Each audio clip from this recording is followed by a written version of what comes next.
the word that you want to eliminate to filter out the spam comment, and then you have to block the spam account.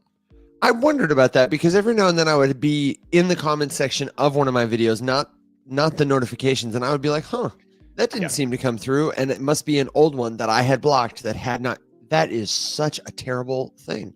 Yeah, it's awful. But there is a cool feature that is in there now that I had not seen before. You can keyword filter out DMs.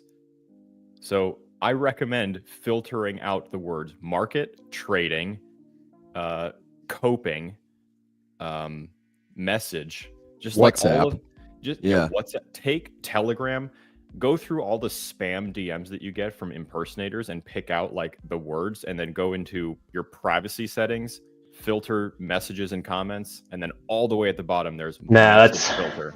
That's too much work for me. I already do that for my comment filters. I will say though, one of my favorite things about having as many bot accounts as I do, like bot copycat accounts, because I go and I block every single one of them. I don't delete their comments. I just go and I block, and I've been doing that for a year now. The names that they have to try to make it seem like it's me are just getting progressively worse and worse and worse, and it makes me so happy. It's like _*****C _OIIIIN @ YMCA GUIDE. it's like this like fucking horrible. I'm like, yes, we're finally at the point now where no one will ever be scammed by them, because it's just like a clear sign of horrific symbols to try to make it seem like it says coin guide. You would be surprised. Oh, I'd be surprised, I'm sure, but you know, it's hilarious. It's one of my favorite things now. My favorite is just when they mix and match. So like they'll take your profile picture, but they'll name themselves Casey Craig, and then I haven't seen that yet. Oh yeah. Yeah, it's like Alex's face, but it's like Alex Costa or Calvin Hill, you know, kind of. No, I haven't seen that yet. I can't wait for the first Calvin William. I've gotten a few hat tricks too, where it's a profile picture and then a display name and then a username. All three are different content creators. Oh, man. This seems like a good time. Finding a shiny Pokemon. Yeah. It seems like a good time to remind you that these are our only accounts. If you're finding us on the Rise Up Morning Show and you're wanting to connect with us, or you see our content and want to know which profile is the real you, these live profiles, they're our only profiles. And that goes true whether you're watching on TikTok, whether you're watching on YouTube, Facebook, LinkedIn, Twitter. We are never going to reach out to you first. We are never going to reach out to you directly without notifying you in a public place. All of our official links are on the screen if you're on TikTok, or you can find them by joining us in Discord, the hub for everything we do, where the show lives 24/7, discord.gg/riseup. It's a super great free educational community. The only thing missing is you. And speaking of things that'll be missing, for TikTok anyway, this jingle may or may not be scarce soon. So here you go. Good now, revolutionaries, and welcome to the Rise Up Morning Show.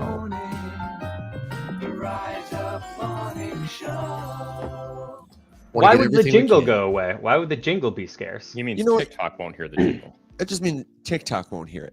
Okay, I was like, what's happening? Did the Rise Up Morning Show intro song get included in the anti-bite dance legislation passed by the United States government? Congress just introduced new legislation specifically to ban our theme song. Son of a bitch! I knew it. I know. It was too hot fire. Speaking of which, the update that it does bear mentioning, just because we are all here on this platform and we really hope that we get to keep it. Senator Ed Markey. Mackey. His name's Mackey. He's from Massachusetts. It's Ed Mackey. I literally listened to him pronounce it properly. Yeah, I know, and he says Mackey. Look, you guys have a speech disorder, and it's okay. Listen, respect my country. We respect my country and my people's ways. As my wife would say. You are being culturally insensitive. His name is Ed Mackey. He is my senator. His name is Ed Mackey. He has been in political office for the entire time I've been here at Massachusetts. Before he was senator, he was, mayor or governor? He was great. Ed Mackey is a hero and fantastic, and he's a great balance against the evil that is Elizabeth Warren. We love you despite. Okay? It's okay. Ed Mackey. So what did you hear him say? He introduced a piece of legislation or called the extend the deadline, something, whatever, that looks to punt the can 270 days down the road. And I thought the points he made were actually pretty decent and actually might have a chance of getting some kind of support. So we'll see what happens. Basically, the finer points of the bill are that proper debate was not allowed. Obviously, there's the issue that there seems to be growing support in Congress to address, and I really hope that we get it. It was shoehorned into a giant, quote, must-pass humanitarian aid package. Yeah, included money for Ukraine and a bunch of other stuff, too. Debate was not allowed, and I thought that it was worthwhile mentioning at least that Senator Mackey, whatever, I will absolutely die on this hill. Did point out how many Americans will lose significant pieces of income and how many small American businesses will either shutter or be gutted. And speaking from personal experience with all three of us, we have a small American business that will be absolutely gutted from a revenue perspective this year. If this goes through. For reference, in case anyone's curious, in the interest of transparency, we have a number of negotiations right now with several different partners that we're really excited to work with this year. And every single one of them is in a really obnoxious holding pattern. And if the app goes away, so do probably all of those deals, which means 95% of the on the table revenue and income for Rise Up this year goes right out the window along with that. So there you go. 3 American citizens about to live their dream, and I could potentially leave my corporate job, and now womp, dreams crushed. Yep. I'll rebuild. You know, just cool. It's just a startup company that we've been working on for literally years, getting gutted by Congress, who fundamentally doesn't even understand what they're doing. I am cautiously optimistic. Yesterday, I woke up optimistic with Senator Ro Khanna. Damn. What's it like waking up with Ro Khanna? Ro Khanna, yeah, right. Senator Ro Khanna out of California. Just the way you said that, I was like, shit, man. Yeah, no, right? Get him on the show. He's in your bed. Waking up with and going to bed and waking up with Senator Ro Khanna out of California. How does Ed Mackey feel about that? And also Ed Mackey. Ed Mackey was right there, man. Ed Mackey was right there. He was putting in that work last night. Yep. Just waking up with both of them like fighting for us in the Senate, and I'm like, okay, cool. This is positive. And then there was an amicus brief also put forward by someone else too, by a few other people. I'm pretty sure it was multiple, to the Supreme Court, also asking for like, hey, we need some time.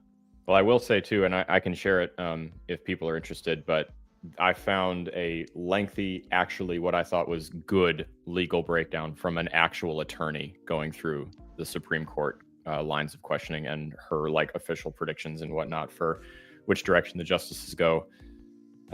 So interesting. We'll see. Time will tell, but in the meantime, I will continue to be a pain in the ass, and you bet your ass, because we will be in DC at some point this year, and if that ban goes through, I'm going to be a way bigger pain in the ass. Yeah, right. I don't think I use that sound enough. I agree. But, maybe my cautious optimism, other than my crazy night with Representative Ro Khanna or Senator Ed Mackey, is maybe I'm just more optimistic because that daily candle print for Bitcoin yesterday was something. Will, whisper sweet nothings to us about the market, please. Yeah, and let me just caveat this by saying, if you have a question about what's going to happen to ICP or Morpho or Arrow or Solana or whatever, a lot of it is going to depend on what happens to Bitcoin. Bitcoin is like that red wheelbarrow full of rainwater and surrounded by the chickens. Yep. So much depends on it. So like Machiste says, the inverse Cramer never fails, because Cramer was like, it seems like we're really going to get cleared out. It's a watershed moment. Everything is getting destroyed. He put out that tweet at like 5 o'clock in the morning yesterday. Yeah. And then here we go. Inverse Cramer. Well, so Will, it's amazing. Let me kick you off by asking you, is this, because I looked at it, hearing everyone's reactions, I was like, what are we back at 100K? Is this enough to like have validated any suspicions, or is it's not enough to confirm, but it is enough to, if you watched my update video, because you pointed out there was a new gap now, right? We made a new gap to the upside a little bit Well, we didn't make a new gap. We Oh. skipped the bearish gap and opened so far, and this is in relation to the stock market. Okay, gotcha. We opened up so poorly yesterday. We skipped all the way past the gap, and now the gap was actually above us and created a bullish force on the chart to bring the price upwards, which was hilarious. That we failed so hard, we succeeded, which was hilarious.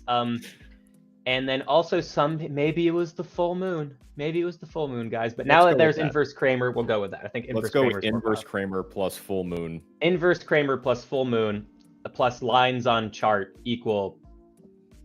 Maybe I can retire. Equal me. Yeah. You set yourself up for that one.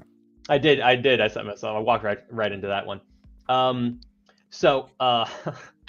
What this does, what the daily candle print did, is it didn't confirm anything for us, but it has added more weight to the possibility of the bull case that I painted in a chart 2 days ago in my update. It adds a little bit more weight to it. It makes it possible, right? Because what happened is, and I'll share my screen real quick. I'd love to have Evan do it, but he doesn't have my chart. Yeah, but check out for future reference, you can use that little present button in the bottom on StreamYard. Yes. Yeah, if you want to make me work, I do want to make you work. I do. The requirements for screen sharing officially are don't tell Evan when you're going to start, and absolutely do not tell Evan when you're going to turn it off. Well, that's fair. I appreciate that. That's all I ask. If you're that's all I ask. Well, okay, you have to pronounce Ed Mackey's name correctly. How about that? Are we gonna sign a small truce here for the duration of this one episode? That, or we're entering a trade war. Oh god. All right. Well, I'm super bearish on my odds of entering a trade war with Will, so I guess I will. It's a trap. All right, we have Ed Mackey, and I will just hit Evan without saying anything on a screen share. And here we go. For anyone just tuning in, yes, we're trading me mispronouncing a senator's name for Will rugging Evan live on the show. So he is pronouncing it in the proper colloquial. Anyway, I'm going to share my screen. What was that? Gesundheit. I do say Gesundheit. All right, I'm sharing my screen. Evan, work. Here we go. Work, bitch. Just waiting. Work. Oh, there it is. Work. Okay, go ahead. You are now in screen share mode. Look at that chart. Look at that chart. Wow. Now, this we'll do here. This daily candle, which is almost like hard to see because it's almost all wick. This candle's all wick, baby. It fell to this yellow line of support, which came into existence all the way back here in the beginning of November, and it treated it as support. Now, it got bought back above pretty damn quickly because when the stock market opened up, like we alluded to, or like we said earlier, it dropped so far at open that there was a big gap in the chart that we were actually trying to fill through like bearish sell side price action. So then the price moved up to fill it. As a result, Bitcoin went up in price as well because the stock market and Bitcoin aren't always correlated, but they're pretty damn highly correlated. And so what we had is Bitcoin pop up upwards off of this yellow line of support, back above our magenta line, back above a white line of support, which is back into this consolidation pattern, and above our 55-day EMA. So that is 4 lines of support that Bitcoin was able to fight its way back above, which is really impressive for 2 main reasons. First of all, we have a head and shoulders pattern here. This is a shoulder, this is a head, this is another shoulder. It is a bearish pattern that does, if it were to break out, want to send Bitcoin to about $78,000. Another thing as well is this. And there's a gap there, right? So that would feel there is a gap there further down on the chart. Yes, at $78,000 exactly. Right. So that was also lining up. And then we have 3 red candles here. Granted, the body of this candle you'd want to have be a little thicker to be like a really strong 3 black crows candle indicator, which is also a bearish indicator. So a lot of bearish things in the chart here, and yet all this huge wick was able to fight above key levels of support and resistance. And the other thing too, this magenta line is absolutely critical for Bitcoin moving forward. Let me do this. Let me clean up my chart a little bit so it looks a little nicer. Wait, why is it? Oh, because I'm drawing little yellow dots on my chart. No, I'm still drawing yellow dots. What's happening? Smiley face for the vibes. Smiley face for the vibes. Smiley face for the vibes. I should. You're right. All right, let me clean I this just up. never not want it. And since somebody always asks, this tool is Trading View. Will, is it a free tool or do you pay for it? You can get it for free. It just limits the amount of indicators you can have on it. I pay for not the most expensive one. I think I pay for premium as opposed to enterprise. I don't know who in their right mind needs enterprise. I pay for premium. It's like $20 a month or $12 a month. And I get to have as many indicators as I need on the chart. But anyway, this magenta line you can see here, going all the way back to January of 2021 is when it first came into existence. And you can see we had a pretty confident break here above this line. This is a pretty damn confident break. And us coming back down and being able to hold it as support represents the bullish breakout of a pattern on Bitcoin's chart that's been in existence for 4 years. And that would want to send Bitcoin to Valhalla. From a TA standpoint, the breaking of this pattern is how Bitcoin gets to over $150,000.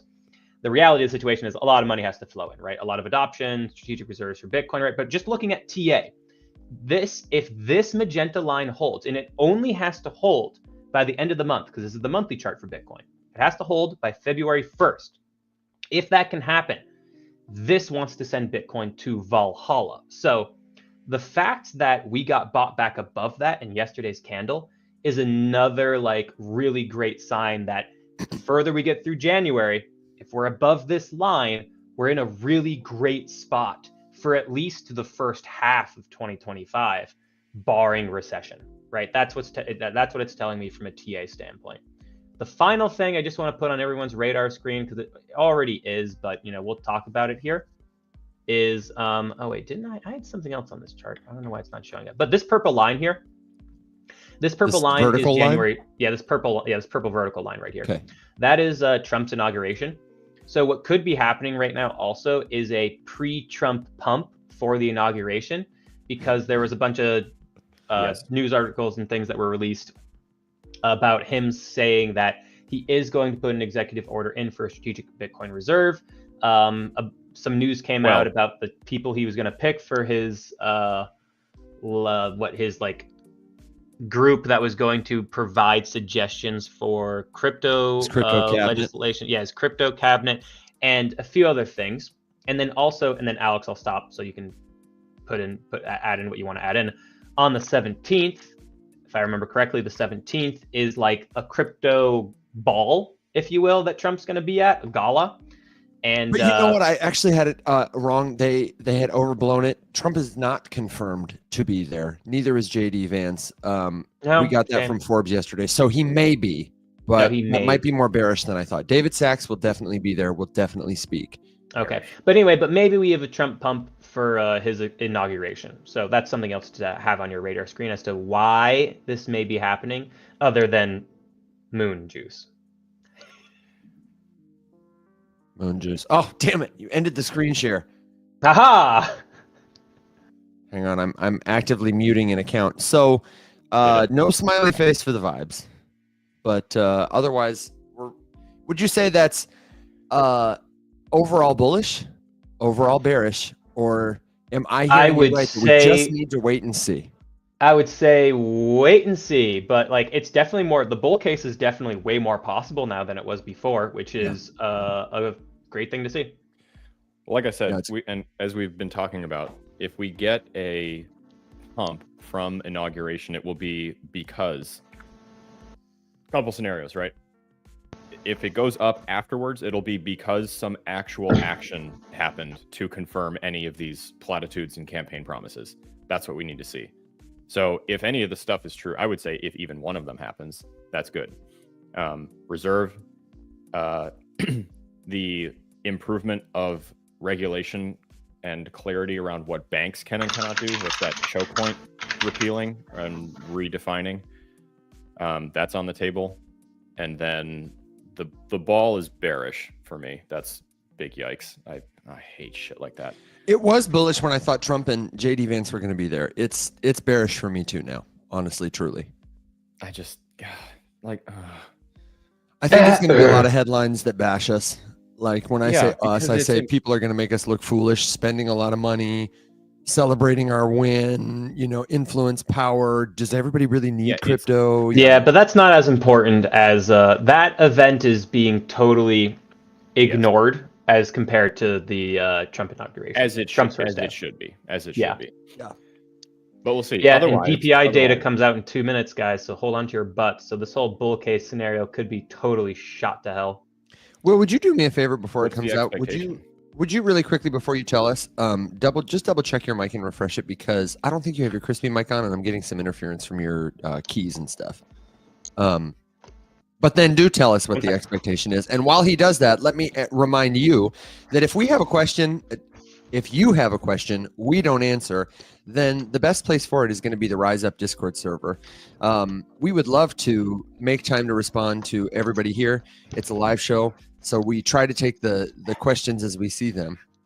You can join the Discord totally free, discord.gg/riseup. Leave your question, and we will answer it. Absolutely. And somebody might even beat us to it. You're going to get connected with somebody else, a great learner, somebody who's building in the space, or just your new best friend online to talk about crypto with. It's an awesome community. It's a great way to stay connected. And the only thing missing is you. So please do jump in there.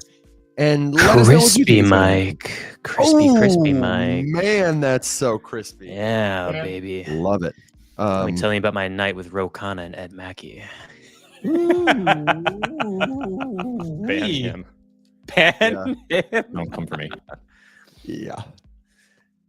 Let's see. So anyway, PPI inflation data comes out any second now. And could totally shatter our thesis here. Yeah, it could totally destroy the bull case. Because what PPI inflation is, it is the measurement of the cost of goods purchased between businesses. So like imagine a manufacturer buying raw materials, the cost of those raw materials, or a retailer buying goods from a consumer products, a CPG company, right? Yeah. So it's the cost of those goods. That inflation for the month of December is expected to have increased by 0.2%. Maybe it was 0.3%. Again, I can't remember. I'd have to look it up. It's 0.2 or 0.3%.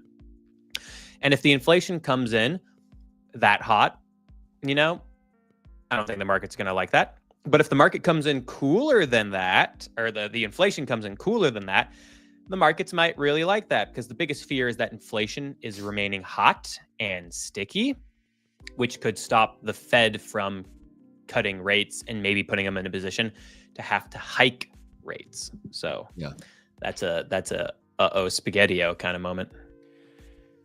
Can I really quick? So I'm gonna Evan, I will actually hook you up. You don't necessarily need to show this one unless you want to, but just really quick, there was a comment on TikTok. Actually, it was on TikTok. So yeah, Evan, you got to do the thing. Okay. No fret. So the comment is, I wish Discord was more organized. It's really hard to see past questions. Nice. Yeah, it's a very good point. And there actually is a way that you can... Oh, sorry. What happened? US core PPI year over year came out as 3.5%. The forecast was 3.8%. The previous data before was 3.4%. So PPI increased, but it did not increase by the 0.3% that we were worried about. It increased by 0.1%. Oh, that's great. Yeah, it's not great, but but it's like you thought you were going to fall down the stairs and you really just tripped. Yes, exactly. Yeah, you caught yourself on the landing. Okay, come back to it in a second, because I'm in shoulder position to do a screen share. It gets even better. Sorry. It gets even better. That was year over year. The month over month actual PPI was 0. The forecast was to increase by 0.3%. The month of November was 0.2%. PPI inflation for the month of December increased by 0%. So that's fantastic news. That's fantastic news. Like, unbelievably fantastic news. So let's do this. Show me what you're going to show me in Discord so I can put my screen sharing shoulder away. And then let's see what the candle reacts to. This will be Put your bets in the comments throughout the show. Is Bitcoin going higher or lower? Are we feeling good about it or are we feeling bad about it? And this is a good question because Discord does have a lot of features that'll make it possible for you to organize your conversations. We know not everybody is happy about the Discord app. They find it overwhelming. We do too. So we've tried to make it super easy by, you're going to show them some forums, aren't you? Yeah. Yes. Yes, I am.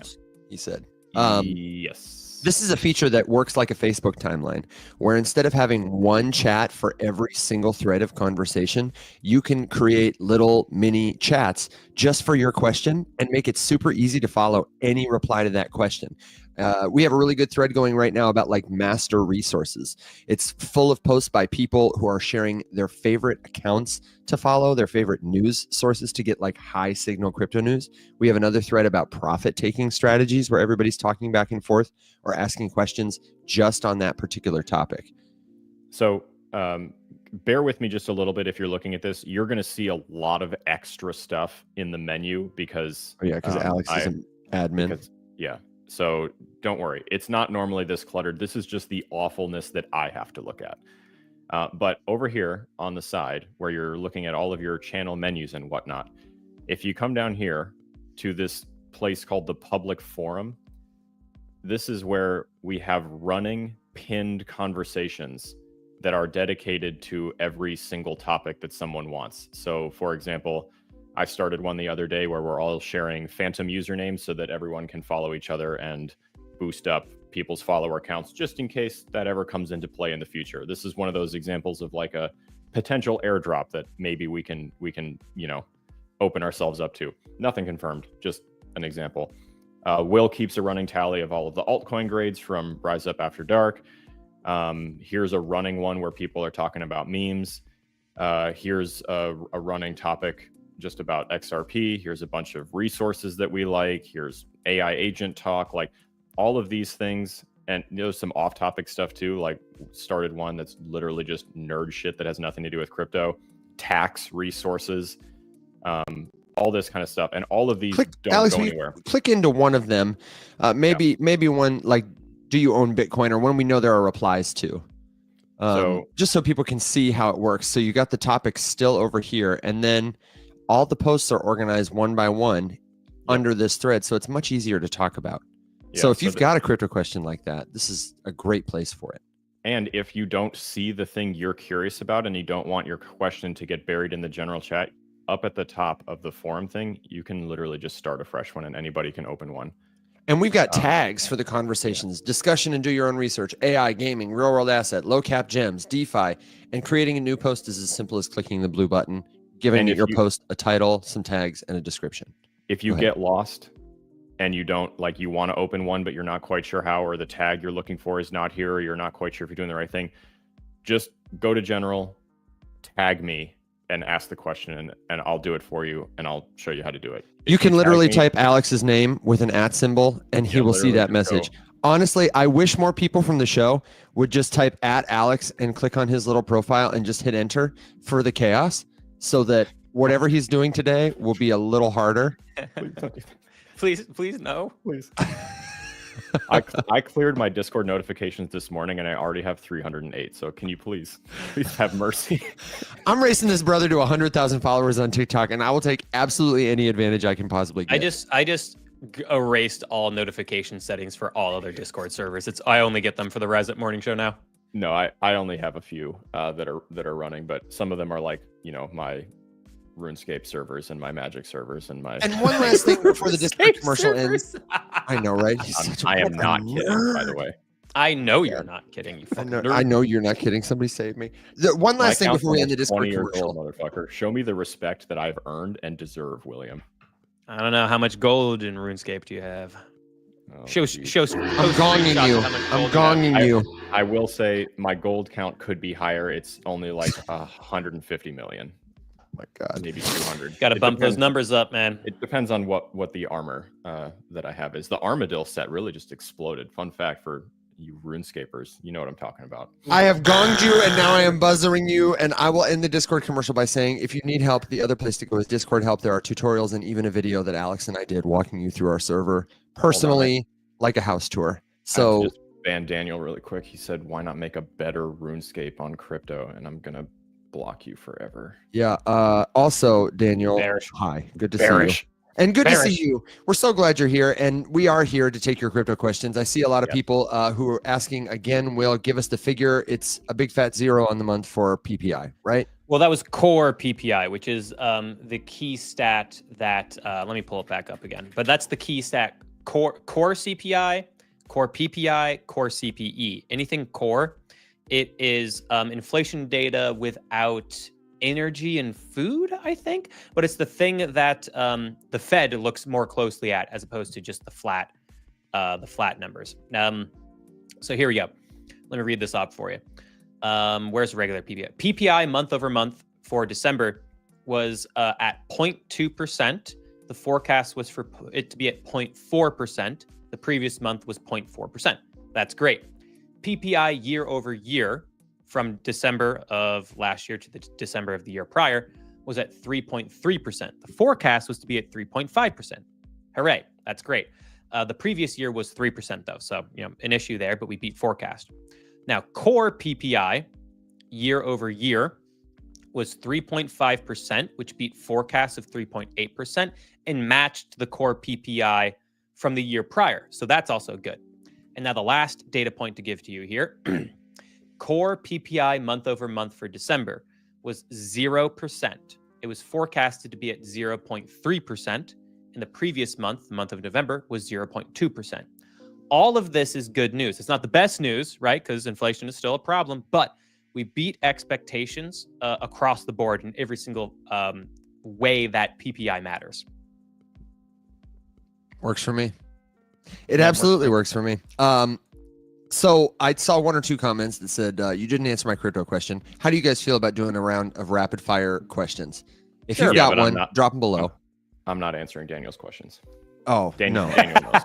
Tell me why. Sorry, Daniel. Can I start DCAing now? This is a great question. If you're new to the crypto market, I would say this is probably the riskiest time to get in, especially if you're still learning.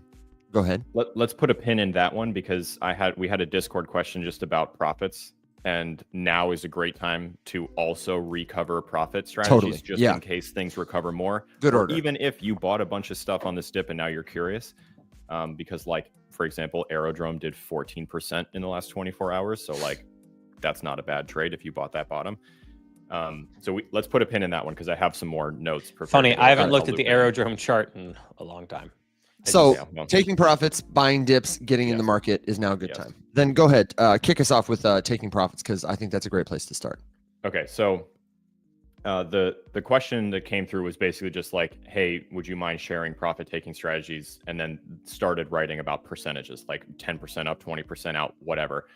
So just 2 thoughts. I've been working on condensing this profit taking answer down as much as possible, just to the core, and I think I'm getting close. Profit taking really doesn't need to be as complicated as a lot of people make it seem, and I think that we do a disservice by making it sound like this thing you need this monster plan to accommodate for. I really truly don't think that that's the case. For me, in my very first bull run, I had a very annoyingly complex profit taking strategy based on what I had seen on social media and all these things. It had so much math, it was terrible. And I never followed it once, honestly, because I couldn't remember how. I was like, wait, shit, when did I start this? What was the cost basis? Is it up 18% or 20? How much was I supposed to take? And as a result, I just never sold anything. And I rode that shit all the way to the top and all the way back down to the bottom. And actually, I did specifically miss time. That's really loud, Will. I did. Damn, son. Sorry. You're that annoying kid in class who's drumming on his desk right now. No, I was the guy with the pen. Tick, tick, tick, tick, tick, tick. Oh, dude, some of those kids. I know. Legend has it that some of them are in punk rock bands now. Oh yeah. But in the second bull run, I was like, okay, let's clean this up, and I stuck to a little bit better one, but it was so specific that I just never ended up doing it because my targets were so detailed that they never quite hit properly. It was okay, for every 100% up, I'll take 40% out, and for every 50% up. And it was well, if I had a pump day that was 40%, should I take profits on that? Yeah, I should. Did I? Yeah. No. So again, bag rode that shit all the way up and all the way back down again. This time, literally the only thing that I've done, and I swear by this profit taking strategy now, and you can do the whole thing with literally no numbers. I'll explain, so bear with me. It says, I hear it before I say it. Okay, I just want you all to know. It's literally just buy low, sell high. And I was like, okay, wait a second. That's such a bumper sticker. What does that look like in practice? Like, how do you take that bumper sticker, that meme, and actually like make it come true? Because anyone can look at them and be like, yeah, no shit, Alex. Duh. When the market is really red and like unsustainably so, like yesterday, the last couple days, right? Huge red day. You're looking at that and you're like, even if we don't completely recover, this feels unsustainable to me. I have assets X, Y, and Z. I really like them. They're down 20% today. I'm going to get a little bit of it. And then fast forward today, you've got stuff that's already in 15% profit in the last 24 hours. That's a big swing. I would sell a little bit. And I've literally stuck it to little bit, whether that's 10%, a quarter of it, a third of the bag, half of it if I'm like feeling froggy, or even just like $100 worth just to like take something off. That's literally all I've done. And what it's forced me to do is have a small conversation with myself every single time we get up to a moment where I'm like, hey, it's a green day, it's a red day, and just take something off the table or keep some stable coins in reserve. And at the end of the day, like, that's all I want. I want to always have at least some USDC and some exposure to the assets long-term that I believe in. That way, if I miss an up or a down, I'm covered both directions. That's the whole thing. The other thing I would like to add on top of that, because one thing that does not cover, which I think is great advice though. A selling strategy that is simple is the only way to go about it. And also, if you're trying to figure out percentages, the percentage of how much you sell is entirely up to you. What I feel like is the right decision to make me comfortable with selling might not be the right decision for you. It's all entirely up to you. The important thing is that you sell. The other important thing is that when you sell, to at some point stop taking that money and putting it back in the market.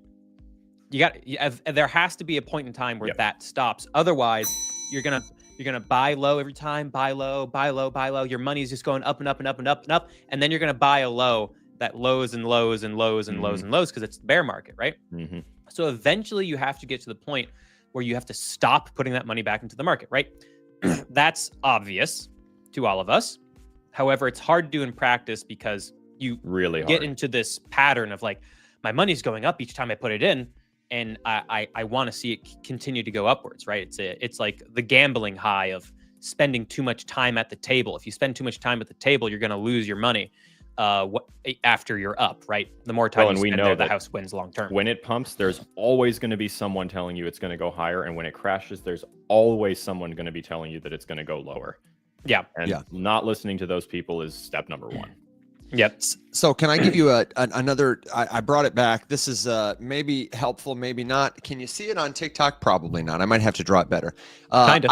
I've got a ladder here. Everybody else can see it, but it's a ladder where it's got steps of the ladder, $1, $2, $3, $4, $5, for simplicity's sake, to illustrate how taking profits on the way up and buying back in up to a price target, depending on the macro conditions, can help you to be in profit even when the market is down. Let's say you bought an asset for less than $1. You caught a token early and its price, just for ease and simplicity, happens to be like dollars. Something like Arrow would follow this pattern if you wanted to look at the chart and play along at home.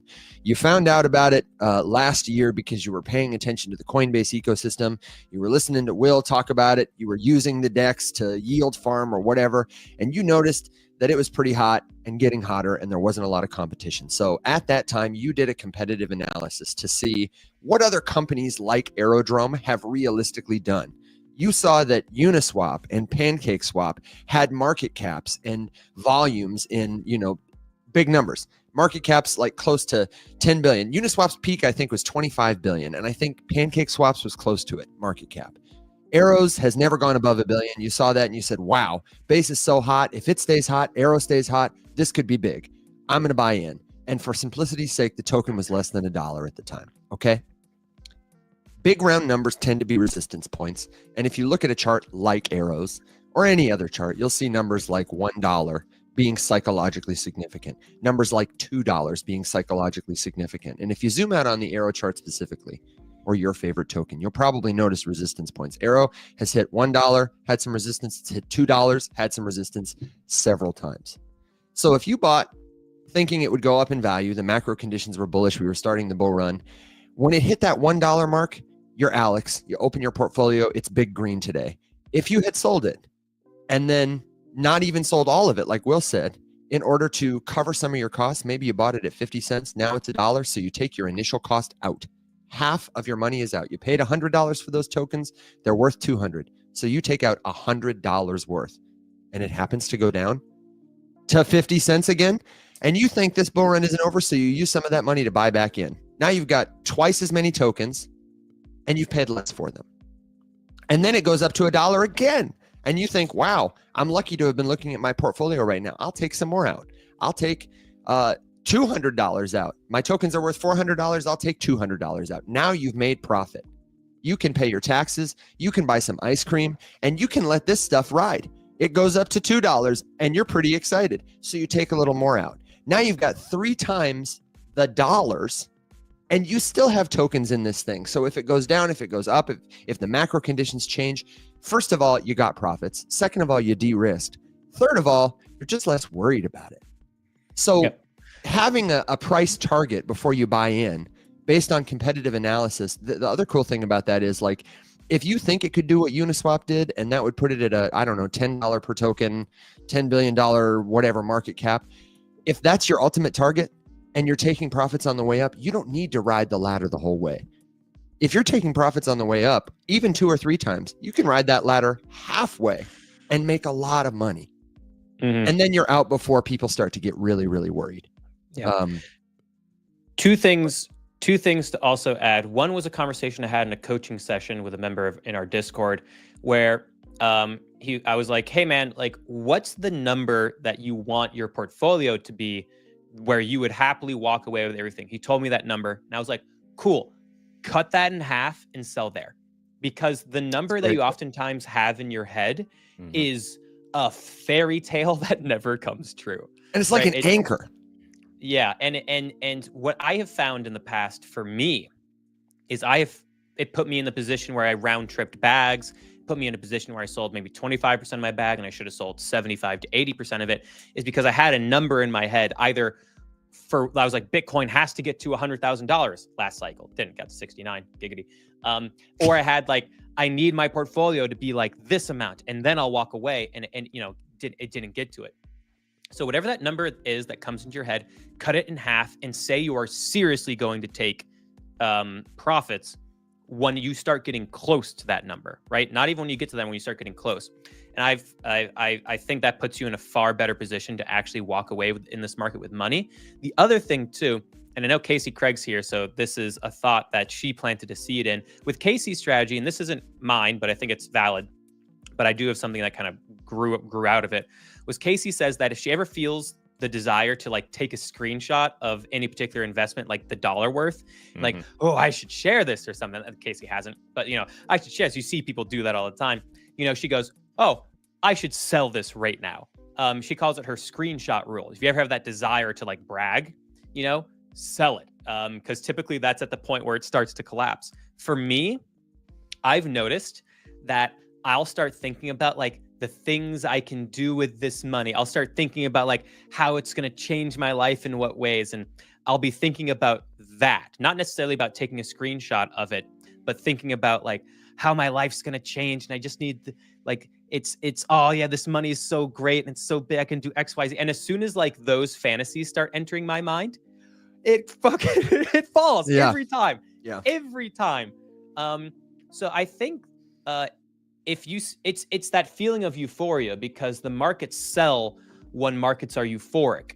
So it's a very difficult skill, and I'm not perfect at it myself, as I just alluded to, because I started doing that again with this last trade position I took in Morpho, and you know, I started thinking about like how much money it's going to be when just like this last trade pumps, and now what I'm going to do with it, and then boom, you know, markets fall. The classic happens all the time. So watch for your own psychological warnings, and I think that's also important, because when you start getting euphoric, odds are the market is, and you should start taking some aggressive profits. So those are the other 2 bits of information I'll provide to all of you from direct experience that I've had with mistakes I've made.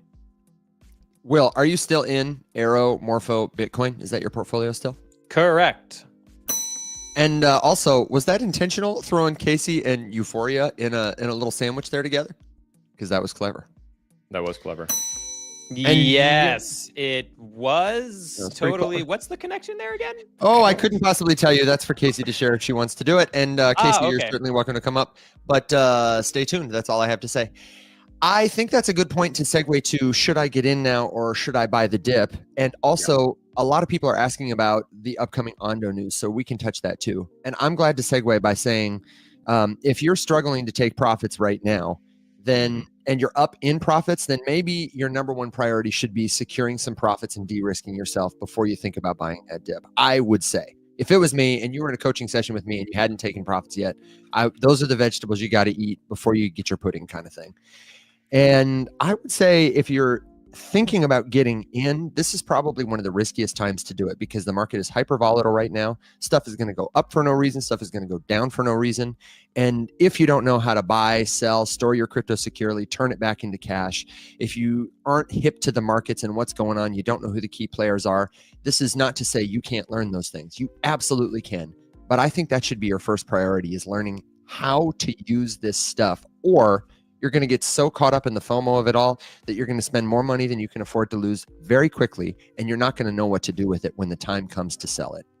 So if you're not in yet, I would say the best thing to do is probably to buy a little bit of Bitcoin, just to see how emotionally it makes you feel to ride that roller coaster for a little while, and consider buying some stable coins too.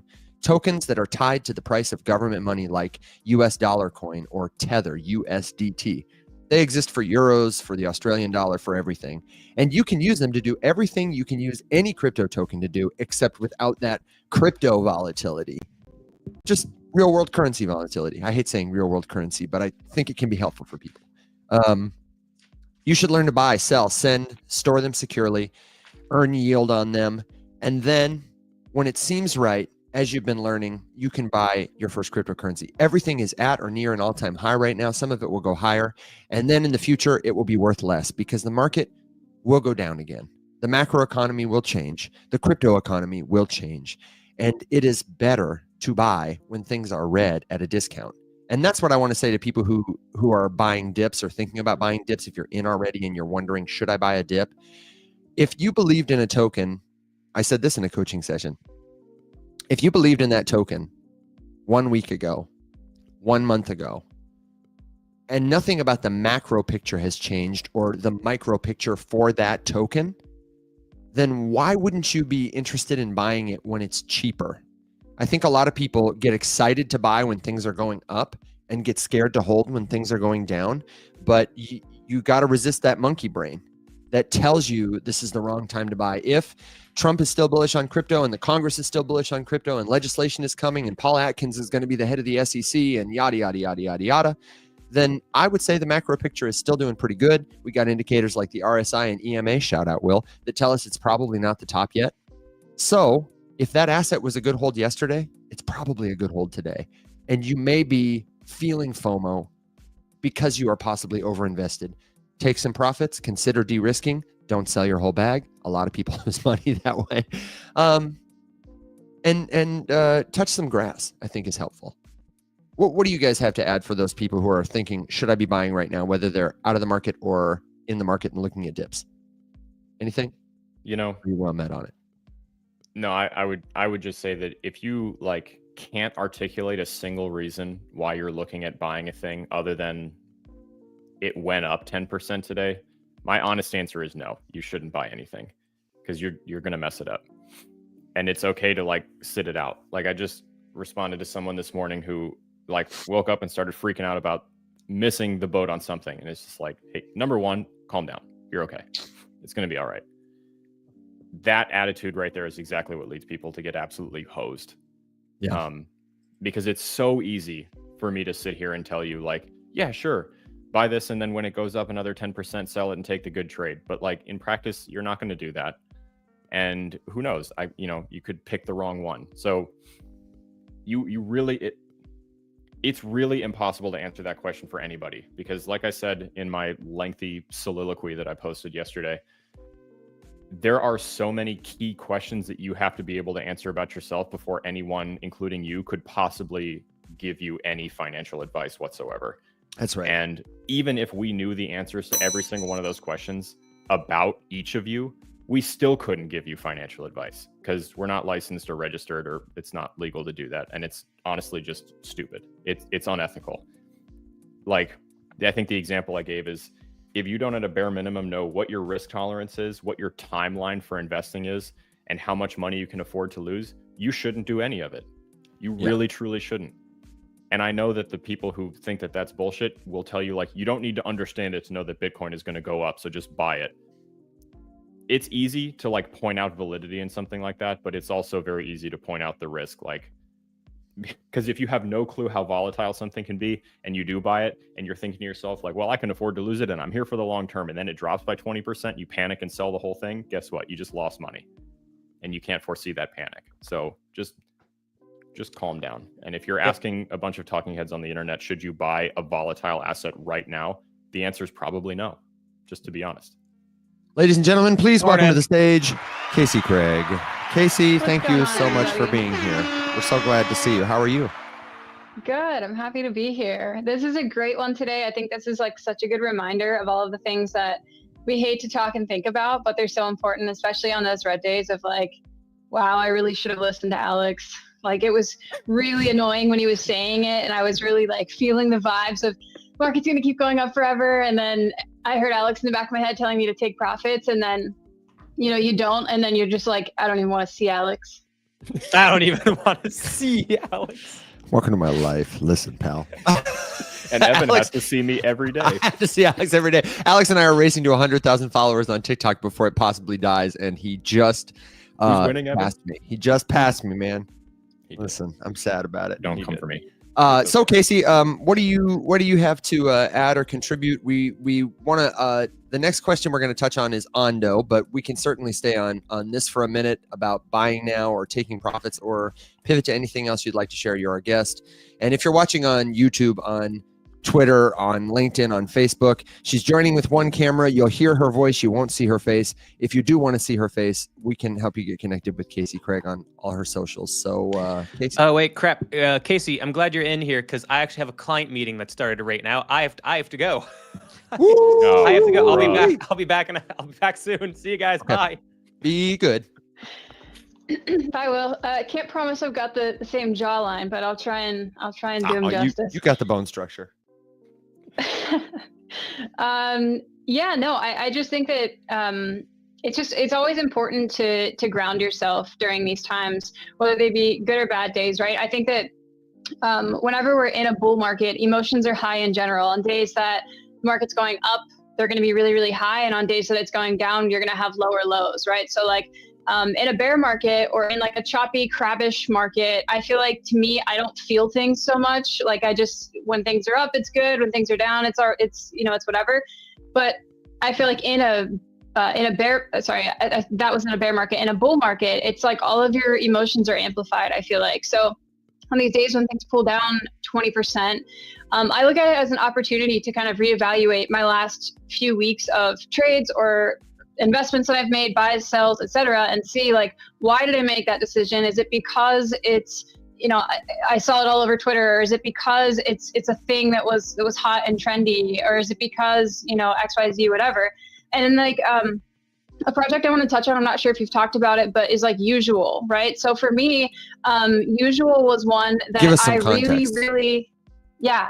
So Usual is a stablecoin project that it's another basically like TradFi wrapped a stablecoin strategy, and it was like I missed out on Usual initially. I had seen it a long time ago. Like, I could have been in Usual very, very early, and I kind of faded it, and then it blew up the past couple of weeks, and then but when I initially looked at it, I had like PTSD from Terra Luna, and I was like, no, I feel like this thing's gonna blow up, and I'm not interested in it.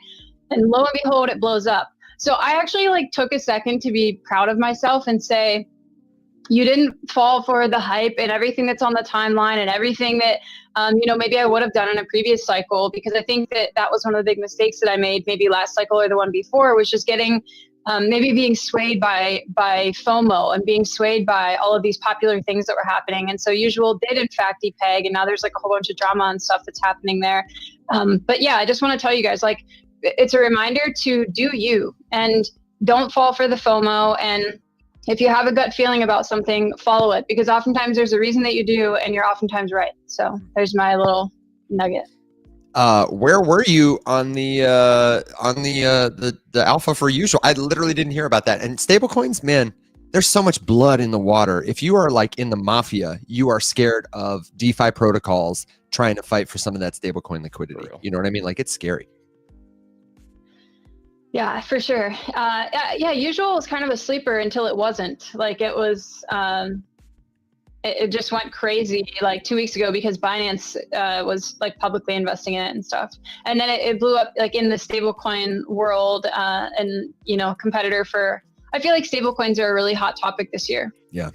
Speaking of things that were sleepers until they weren't, everybody welcome Arlo to the show. Alex, you want to introduce Arlo and share Arlo's thoughts on the market right now? Arlo's thoughts on the market are just piss. That's what. Meaning, I would like to, a bit on the floor. Yes. Everywhere. How's Arlo doing? Can we get an update? Update? He's good, man. He's getting big. Look at this little asshole. Look at his belly. He had a big old breakfast, and he just woke up from his post-sleep breakfast nap. And I heard him rummaging, and I was like, oh, this is about to be chaos. So I went to grab him. He's actually today, he is 7 weeks old. Wow. Congratulations, Arlo. He made it a long way from where he started. Yeah, I've had him since he was 20 minutes old. It's really cute that we're like in real time seeing the evolution of Arlo. Like, he's getting a little bit bigger every time. No, he's over 4 pounds now. And when we first brought him home, we had to weigh him with like a little cooking grams scale in a salad bowl. Did you hear his little yawn? He said, "Don't let it fool you. As soon as he's fully awake, he will be an absolute menace. Like, he's already getting fidgety." Yeah, for folks who don't know, Alex. Arlo, me too. Alex has a passion for rescuing dogs, and at any given time has between 1 and 3 dozen dogs at his house. I only have 6. Yeah, Lovable Paws Rescue is the site you need to look up. They do take crypto donations, and I wanted to spur everybody on. I actually forgot to say this on your birthday last week, but if you want to do something that will make a difference in the lives of not only the hosts of the Rise Up Morning Show, in Alex's life, Christina's life, but the lives of people and puppies who cannot advocate for themselves, then you should make a donation to Lovable Paws. They're a great place to park some of your earnings. And I'll send you a tax receipt. Yeah, he sure will. Lovablepaws.org, or is it lovablepawsrescue.org? Lovable Paws Rescue. This is like Lighthouse Vacation Rentals all over again. Don't trust me with the URL, man.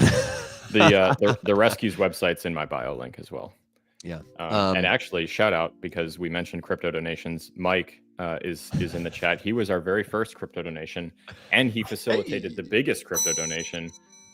And he included us in the base token store on checkout for roundups, which is amazing. Which is really cool. Bullish on Mike. We've had a couple of questions about Ondo specifically, and so I just wanted to touch on this for people who are curious. There's a big unlock coming tomorrow for Ondo tokens. 14% of the supply is currently circulating. 19% of the remaining supply will be released on the market. And I don't know about you guys. I don't think it's helpful to speculate on. I honestly think it's a wait and see thing. If you're feeling nervous about it, you might be overexposed. I think absolutely Ondo is far and away the real world assets leader in terms of crypto products that people like us can buy on chain via proof in the pudding. Like, they have generated hundreds of millions of dollars in investment from our industry, from the TradFi industry, in the form of like tokenized investment funds. They, Securitize, BlackRock are all kind of in this Ouroboros together of RWA progress, more than almost any other company I can think of, and will probably be worth more in the future when somebody like Paul Atkins, who's on the board at Securitize, is head of the SEC, helping us regulate this space in a really crypto-friendly way, we presume. And could they be a more valuable company tomorrow? Absolutely. Could people decide the tokens are unlocked and they're still worth as much as they are and the market cap goes up, the price doesn't change? Absolutely. Could people get panicked and sell? Absolutely. So it's really hard to say. I don't know if you guys have any thoughts on it. I personally am a holder and I'm just kind of doing a wait and see because I bought the tokens when they were worth less than they are now. I think the company is probably appropriately valued, and I don't feel overexposed, but I don't know. Thoughts, questions, suggestions, good jokes, words of wisdom for our people curious about Ondo?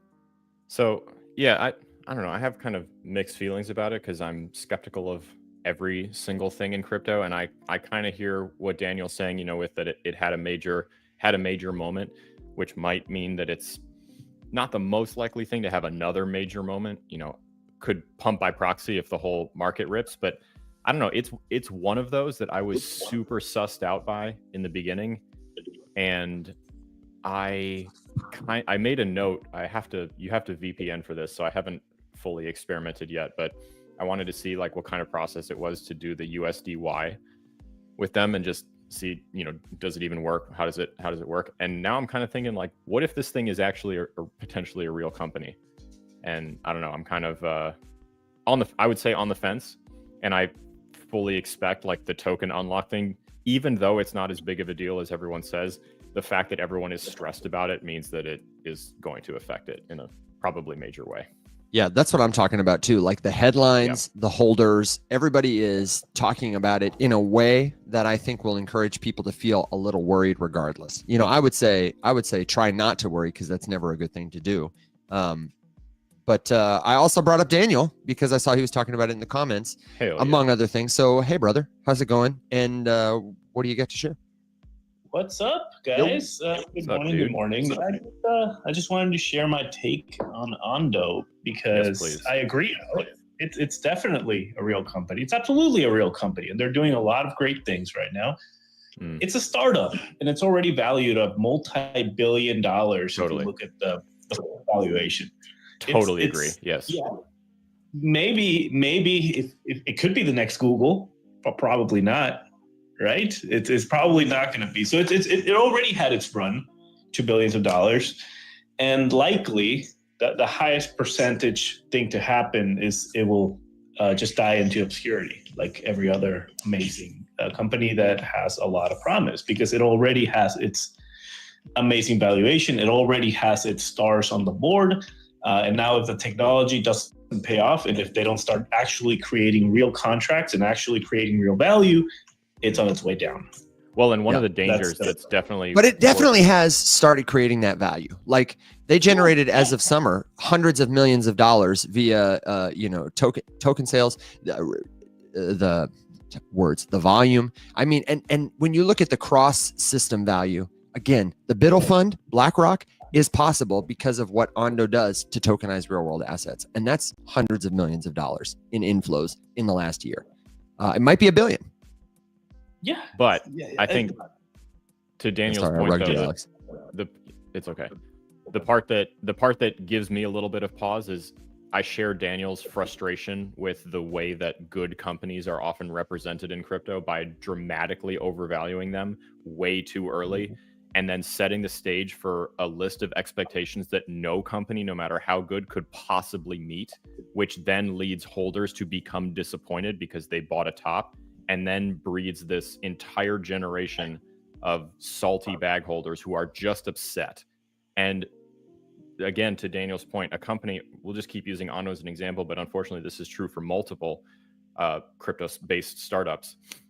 Even if they were to accomplish everything on their roadmap and just crush it, who cares? Cardano is the perfect example. They've never missed a beat on releasing a major like blockchain network upgrade, and they all work. They've all crushed with no hiccups.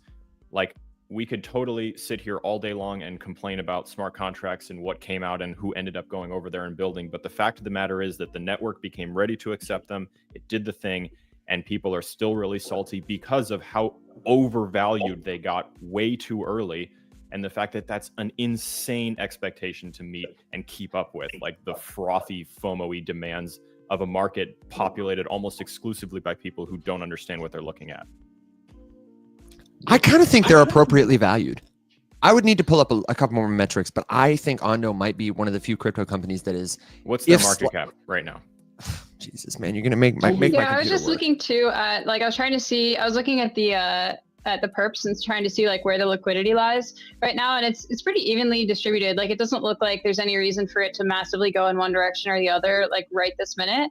I think that I was trying to see, do I think that Ondo is going to play a Celestia playbook where it really sold off into the big unlock news, and then, but what I think, if I had to make a prediction about what Ondo is going to do is, first of all, I'm in the camp that Ondo is a real legitimate business, is going to do well. Do I think that Ondo is going to do 1,000x from here and you should put your life savings into it? No, that's not what I'm saying.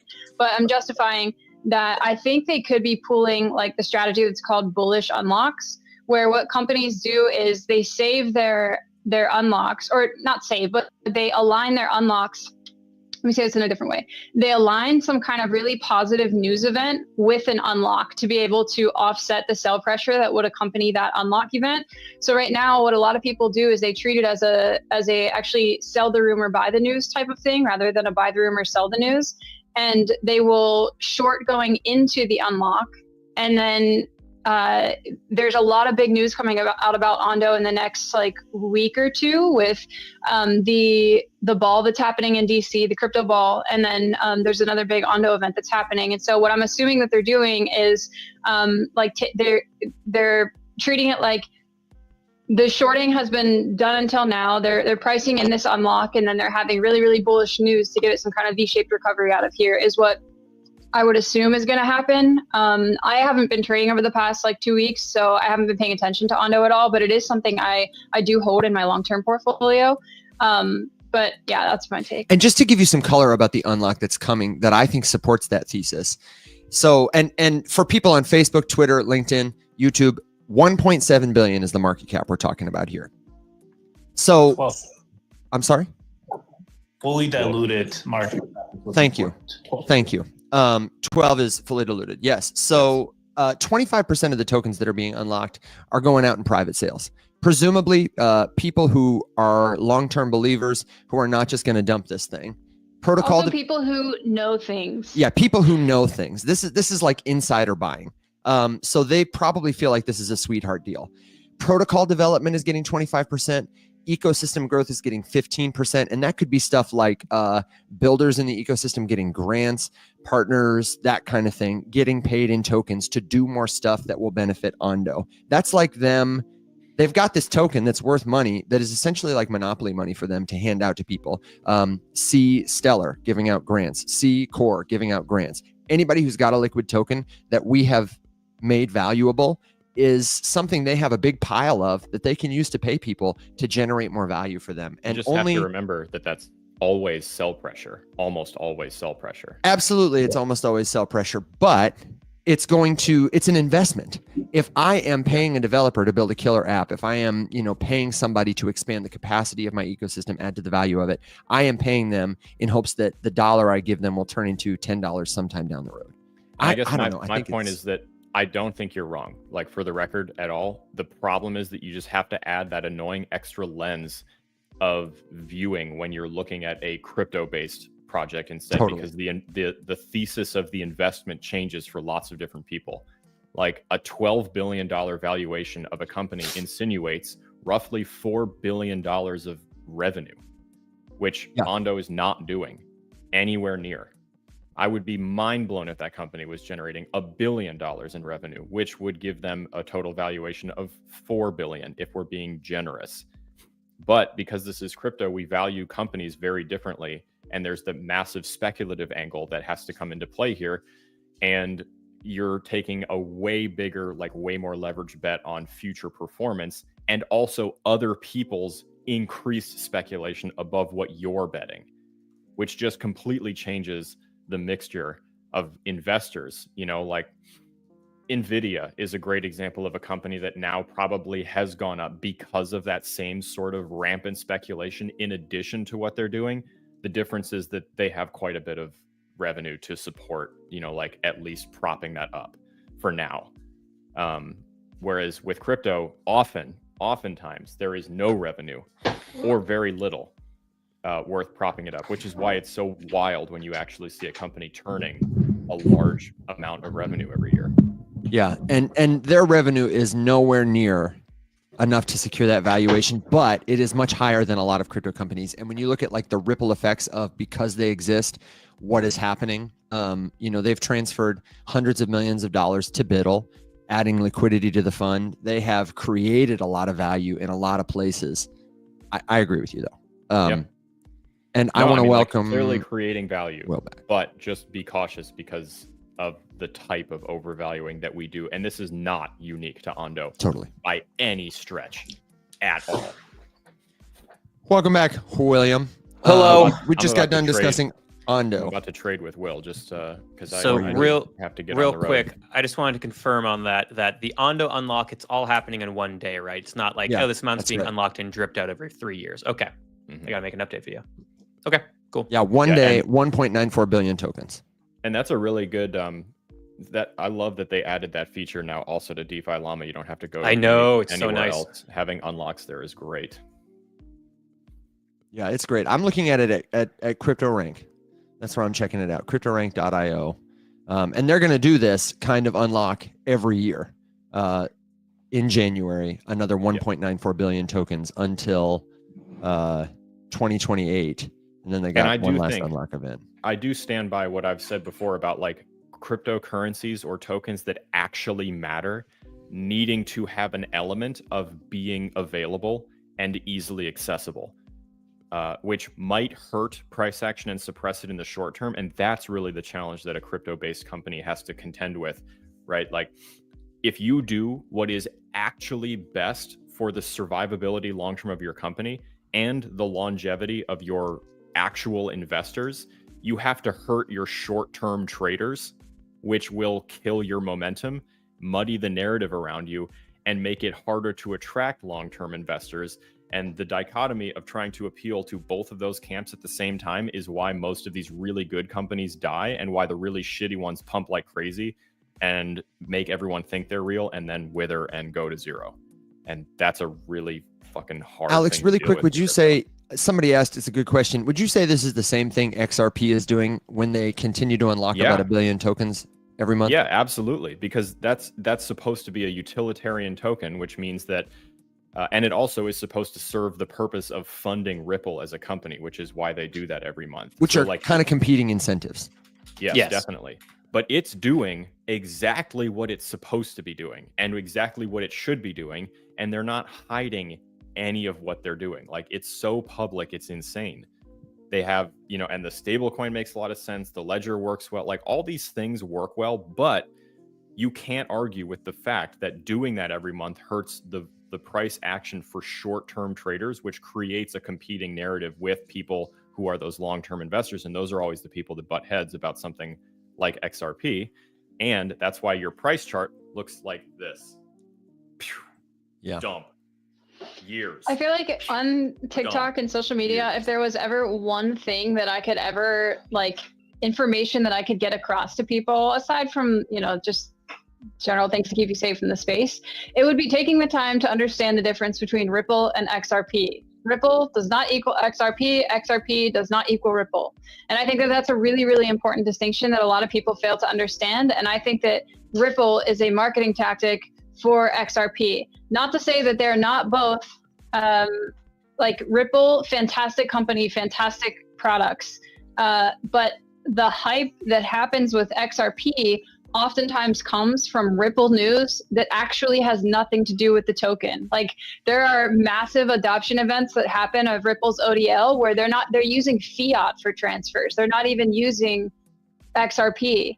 And so it's like, it's kind of funny because as a byproduct, it pumps. And so, like, it works, Like the Yeah. obfuscation is kind of a marketing tactic for them. But I just want to say, like, I think it's really important for everybody to understand the difference between Ripple and XRP because they're not the same. I wish I could go 100%. work at Ripple for a day just to be in the marketing department to hear the conversations that they have around the XRP token, Dude, around unlocks, public Evan. perception. You know that the conversations at the marketing water cooler are literally like, hey guys, it's a great day of not needing to carry a single penny for the entire marketing budget because Yeah, a right. million people shill us relentlessly every chance they get to talk to any other human beings. Cheers, champagne.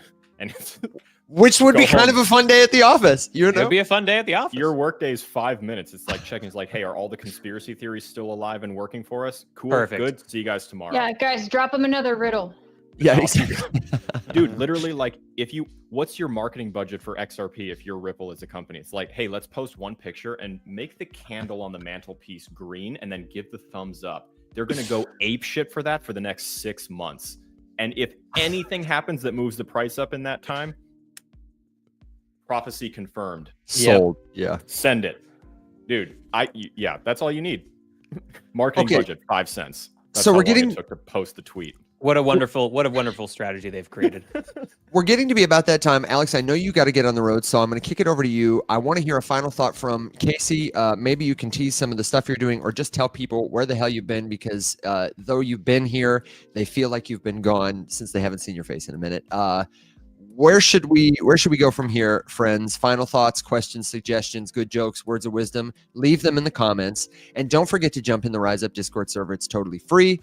You can get there easily from your web browser or from the Discord app. Discord.gg/riseup is the URL. And the only thing missing from that community, my friends, is you. Alex, what's your final thought for us today before you head out the door?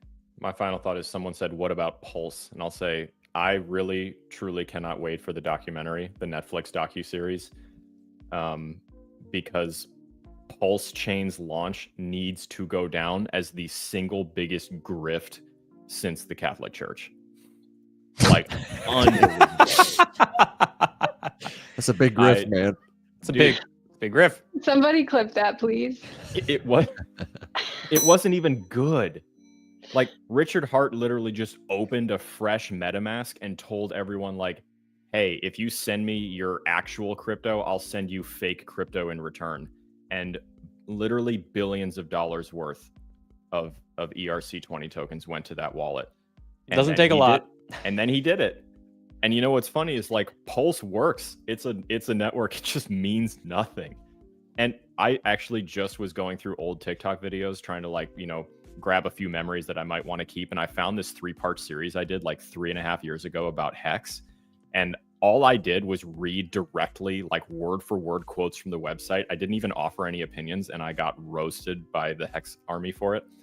And I've remembered a couple of those quotes were just like, It's so weird opening, that there's still a Hex army.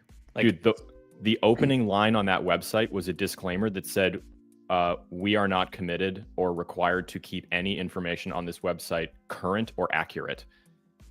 And then there was a sentence that was Good basically sign. just like, hey guys, computers, direct quote, computers are hard. Decentralized or distributed software on multiple computers is even harder. It's a miracle any of this works at all. So bearish. Oh my I think God. like one of my favorite things this year too are the memes about like when Interpol put out like the like searching for Richard Hart thing, and then like people were just firing back like all of the photos of him like just like dripped down in rainbow Gucci outfits, and they're Yeah. like, yeah, you're never gonna find this guy. Yeah, man. His mugshot, that was a Pictures are meme. So good. I do really love that he didn't even hide it. He literally just flaunted wealth that he made from selling all of the actual crypto that people sent him, and he gave them monopoly money for. He literally set up a stand, like a lemonade stand on the side of the road, and his whole business model was like, hey, if you give me cash, I'll give you monopoly money in return. Except it was literally Shroot Bucks. He sold Shroot Bucks, okay? It was real Shroot Bucks. Real Shroot Bucks. And he made like $1 billion. Alex, you're on one today. Dude, Richard Hart is, it's hard to be mad at him. It was so obvious. yeah, Like, He literally opened up one day. He's like, I'm going to scam all of you for more money than you've ever lost in your entire life. And by the end of it, you're going to thank me. And then everyone was just like, oh my God, yes, please. And you're full still send. going to like me afterwards. Take my What? money. Yeah. International criminal stealing your money and people love him.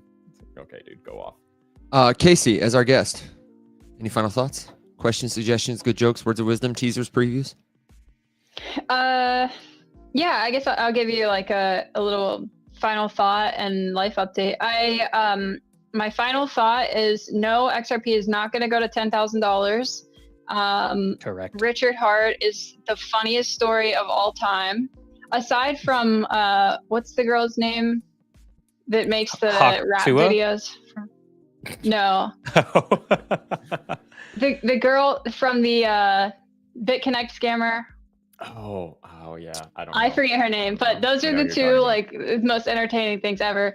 Anyway, that's just being goofy. Yeah, where have I been? So yesterday we just went public with our company Euphoria. It is at euphoria.finance. Yeah, that was the. I was really on the nose. It was in the ethos. I picked up on it. Yeah. So happy to chat about it more with you guys later. But if you want to check it out, it's at euphoria.finance is the website, and Euphoria Finance, it's euphoria_fi on Twitter. I So can't that's wait. where I've been since I've been MIA. The marketing is cool. The product is awesome. It's a fun, gamified way to simplify trading. And I think it will be addictive, enjoyable, and we can't wait to see it live in the world. Really, truly. Awesome. Yeah. Yeah, excited for everybody to just have fun trading, make it simple, make it fun, make it enjoyable. Let's go here. Very cool. Yeah, excited to check it out. We can't wait to see it, and we can't wait to have you back. You're welcome here anytime at all. Well, what about you, brother? Do you have a final thought before we take our dogs and ponies on the road? Only thing that I'll say is here's an additional selling strategy. Okay. That you let's can hear it. implement. Is every single time you sell, even if you're fully planning on taking that money and putting it back into the market, take 10% of your profits and put it into Bitcoin every single time. That way you're at least taking some profits and putting it into an asset that long-term, we're all pretty damn convinced, at least the four of us are, that it's going to, keep going up in value long-term. So at the very least, you're putting your money in an asset that has long-term potential, right? That's something I think I'll start implementing after my next trade. It's just no matter where Bitcoin's at, whatever 10% of the profit is, purely that, I'm just going to put right into Bitcoin and just sock that away to my long-term holding strategy. That's also something you guys can do. It de-risks your exposure while at the same time keeping you fully exposed to the market to scratch that I got to be in the market itch, right? So that's something to explore also. Very well said. I like that tip a lot. And my final thought is just that we are only these people. We don't have any other profiles. Don't accept DMs from us. We're never going to send you a DM. We're never going to message you first without getting your attention in a public place. But there are people who will impersonate your favorite creators to try and scam you on every platform. There is never any trading platform, never any passive income. Those folks just want to use the trust you have with us to get your money. So be watchful, be careful. And thank you so much for trusting us to help you learn this stuff. I love how Tech CEO just shills our mug. The mug, all baby. the time. Don't follow your Buy the dreams. mug. Follow him. Buy the mug. Guys, we need the new mug. We are getting a new mug. We are getting new merch. It's on my to-do list. I am a terrible administrator. And so all of my administrative tasks, like we're going to have new classes launching soon as I get them up. We're going to have a couple new merch pieces. We're going to have lots of stuff for you. And the best place to find out about it is the Discord server, discord.gg/riseup or theriseupmorningshow.com. So we will be back tomorrow for the Rise Up Morning Show, Thursday for the Rise Up Morning Show, and Wednesday night we're doing an After Dark with Abstract. Abstract in proximity to Igloo, Pudgy Penguins. We're very excited about the conversation. It's one you don't want to miss. So, my friends, check us out there. Stay safe, be well, and until next time, everybody, rise up.